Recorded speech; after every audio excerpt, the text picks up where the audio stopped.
সাম্প্রতিক সময়ে সবচেয়ে বেশি আলোচনা এসেছে চট্টগ্রাম বন্দর। অন্তর্বর্তী সরকারের সবচেয়ে স্পর্শকাতর একটা ঘটনা হচ্ছে চট্টগ্রাম বন্দরকে নিয়ে। বাংলাদেশের মানুষ জেনে না জেনে তারা মন্তব্য করতেছে ডক্টর মোহাম্মদ ইউনূস নাকি চট্টগ্রাম বন্দরকে বিদেশিদের কাছে বিক্রি করতে চাচ্ছে। এরকম এক ধরনের গুঞ্জন কিংবা কথাবার্তা আমরা শুনতে পাচ্ছি বিভিন্ন পেপার পত্রিকা মিডিয়ার মাধ্যমে। এর সঠিক তথ্যটা আমি আপনাদেরকে আজকের এই ভিডিওর মাধ্যমে জানাবো, এবং এই চট্টগ্রাম বন্দরকে বিদেশিদের হাতে দিলে আমাদের কি ধরনের উপকার হবে এবং কি ধরনের ক্ষতি হবে, সেই সকল কিছু মিলে আজকে আমি আপনাদেরকে এই ভিডিওর মাধ্যমে জানাবো।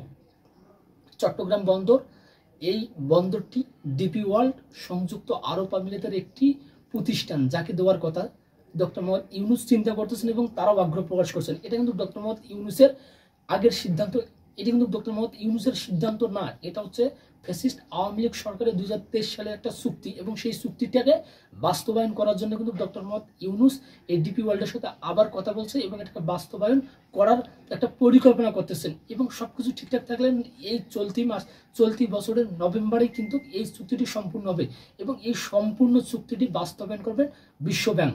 ডিপি ওয়ার্ল্ড শুধু বাংলাদেশের চট্টগ্রাম বন্দর নিয়ে কাজ করে না, আপনি যদি তাকান তাহলে বিশ্বের তাদের ব্যবসা বাণিজ্যিক প্রতিষ্ঠানে আরো 80 থেকে 100টি দেশে সিপোর্টে তারা কাজ করতেছে। আপনি ভারতের দিকে তাকান কোচি, চেন্নাই, এবং পাকিস্তান দিকে তাকান করাচি, আপনি যদি চীনের দিকে তাকান হংকং, অস্ট্রেলিয়ার দিকে তাকালে ব্রিসবেন, এবং ইভেন আপনি যদি আর্জেন্টিনার দিকে তাকান তাহলে বুয়েন্স আয়ার্স সহ দক্ষিণ আফ্রিকার কেপটাউনে তাদের বড় তাদের কিন্তু সিপোর্ট রয়েছে। তারা সেখানে বিনিয়োগ করে, তারা সেখানে প্রযুক্তিগত উন্নয়ন করে, তাদের সেখানে দক্ষতার ভাবে তাদের শ্রমিকরা কাজ করতেছে। এই প্রশ্ন হচ্ছে, এই চট্টগ্রাম বন্দরকে যদি আমরা ডিপি ওয়ার্ল্ডের তত্ত্বাবধানে দিই কিংবা লিজ দিই, তাহলে আমাদের কি উপকার হবে? প্রথমে আমি আপনাদেরকে উপকারের কথা বলতেছি।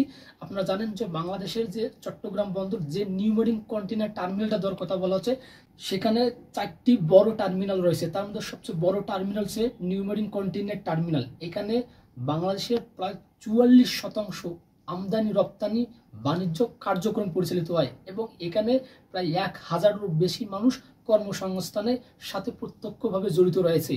এই টার্মিনালটি যদি আপনি ওখানে ক্রেনের কথা দেখান, যে একটি ক্রেন ঘন্টায় প্রায় 15 থেকে 20টা 15 থেকে 20টা কন্টেইনার তারা সরাতে পারে, এবং পুরো ঘাট মিলে তারা ঘন্টায় 30 থেকে 40টা কন্টেইনার তারা সরাতে পারে। আপনি যদি সেই দিকে তাকান, ঘন্টার দিকে হিসাব করেন, আপনি যদি গুজরাটের দিকে তাকান তারা 215টা ঘন্টায় সরাতে পারে। কলম্বোর দিকে তাকান তারা 80 থেকে 100টা, এবং ভিয়েতনামের দিকে তাকান তারাও কিন্তু হচ্ছে 215টার মধ্যে কন্টেইনার গুলো সরাতে পারে। সেক্ষেত্রে বাংলাদেশ কিন্তু আরো অনেক পিছিয়ে রয়েছে। এই যে সকল পিছিয়ে আছে, এর থেকে আমাদের পরিত্রাণ পাওয়ার জন্য এবং সকল ধরনের অত্যাধুনিক প্রযুক্তির জন্য কিন্তু আমরা হচ্ছে এই আমাদের চট্টগ্রাম বন্দরটাকে হচ্ছে ডক্টর মোহাম্মদ ইউনূস চাচ্ছেন তাকে আরো আধুনিকরণ, তাকে আরো প্রোডাক্টিভ ভাবে আরো বাড়ানো, এবং যাতে আমাদের আমদানি রপ্তানির যে মালগুলো দ্রুত দেশে আসতে পারে, এবং আমরা সেখান থেকে যদি আমাদের দেশের অভ্যন্তরে চাহিদা মেটাতে পারি। সেই জন্য হচ্ছে যে আমাদের একটা সময় লাগে, ডিউয়েল টাইম লাগে, সেই টাইমটাকে ব্যক্তিটা কমিয়ে আনার জন্য তিনি কিন্তু ডিপি ওয়ার্ল্ডকে এই আমাদের চট্টগ্রাম বন্দরটি দেওয়ার একটা পরিকল্পনা করছে। আপনি যদি ভারতের দিকে দেখেন, ভারতের সবচেয়ে বড় আদানি কোম্পানি, বড় মানের একটা জায়ান্ট কোম্পানি, তারাও কিন্তু ডিপি ওয়ার্ল্ডের সাথে কাজ না করে ভারত কিন্তু ডিপি ওয়ার্ল্ডকে তাদের যে সমুদ্র বন্দর আছে সেটা তাদেরকে দিয়ে দিয়েছে, এবং তারা সেখান থেকে একটা আয় করতেছে। এবং ডিপি ওয়ার্ল্ডকে দিলে আমাদের হচ্ছে এখন কি ধরনের নীতিগত বা কি ধরনের অর্থনৈতিক প্রভাব পড়বে সেটা হচ্ছে আপনাদেরকে তুলে ধরবো।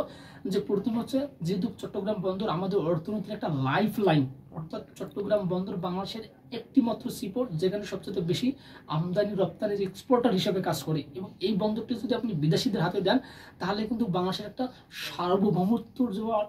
সার্বভৌমত্বর একটা দিক কিন্তু আমাদের ক্ষতিগ্রস্ত হতে পারে। কিংবা আপনি যদি বলেন যে আমাদের সেখানে কর্মসংস্থান অর্থনৈতিকভাবে আমরা ক্ষতিগ্রস্ত পারি। অর্থনৈতিকভাবে কিভাবে? আপনি যদি বলেন যখন ডিপি ওয়ার্ল্ডকে আপনি চট্টগ্রাম বন্দর দিয়ে দেবেন, তখন হচ্ছে কিন্তু তারা তাদের লোক নিয়োগ করবে, তারা তাদের জায়গা থেকে তারা সেভাবে তাদের কর্মসংস্থান সৃষ্টি করবে। সেক্ষেত্রে বাংলাদেশের মানুষের কিন্তু একটা কর্মসংস্থানের ব্যবস্থা বা অর্থনৈতিক উন্নয়নও যে তারা হারিয়ে যাবে, এবং বাংলাদেশ থেকে অনেক টাকা পয়সা কিন্তু বিদেশের হাতে চলে যাবে, এ ধরনের একটা আশঙ্কা তৈরি হয়েছে। এবং হচ্ছে যে সবকিছু মিলে চট্টগ্রাম বন্দর যদি বিদেশিদের হাতে দেওয়া যায়, আমাদের বাংলাদেশের যে আরো আমদানি রপ্তানির আরো প্রোডাক্টিভিটি বাড়তে পারে। কারণ হচ্ছে চট্টগ্রাম বন্দর যেহেতু ডিপি ওয়ার্ল্ডের মতো বিশ্বমানের প্রতিষ্ঠান কাজ করবে, অনেক দেশের বিনিয়োগকারীরা বাংলাদেশে বিনিয়োগ করার একটা আগ্রহ প্রকাশ করবে। কারণ হচ্ছে এই ডিপি ওয়ার্ল্ডের সাথে অনেক বিদেশি কোম্পানি প্রত্যক্ষ পরোক্ষভাবে জড়িত রয়েছে। তারা যখন দেখবে যে বাংলাদেশে ডিপি ওয়ার্ল্ডের মতো বড় বড় কোম্পানি কাজ করতে চাইলে সে দেশে আমদানি রপ্তানির মতো গুরুত্বপূর্ণ ভূমিকা পালন করবে এবং সেক্ষেত্রে বাংলাদেশের অর্থনৈতিক উন্নতি হবে। কিছু কিছু হয়তোবা আমাদের নৈতিক কিছু কিছু হয়তোবা আমাদের এর নীতিগতভাবে আমরা ক্ষতিগ্রস্ত হব, কিন্তু সর্বক্ষণ মিলিয়ে অর্থাৎ সবকিছু মিলে আমরা কিন্তু আমাদের অর্থনৈতিক যে জোনটা আছে সেটাকে আমরা উন্নতি করতে পারবো। এবং ডক্টর মোহাম্মদ ইউনূস যখন এই সিদ্ধান্ত নিয়েছেন যে আমরা হচ্ছে ডিপি ওয়ার্ল্ড আমাদের সিপোর্টটাকে লিজ দেবো, নট বিক্রি, তারা লিজ দিতে চাচ্ছে, অবশ্যই এখানে খুবই গুরুত্বপূর্ণ অর্থনীতির বাংলাদেশের জন্য হয়তো বা উপকারী হবে। এর কারণে হচ্ছে তিনি চট্টগ্রাম বন্দরকে যে ডিপি ওয়ার্ল্ডকে লিজ দেওয়ার একটা চেষ্টা চালাচ্ছে কিংবা এই ধরনের কথাবার্তা চলছে। এখন পর্যন্ত শিওর না যে ডিপি ওয়ার্ল্ডকে তারা কি এই চট্টগ্রাম বন্দরকে দিয়ে দেবে। ভালো থাকবেন, সুস্থ থাকবেন।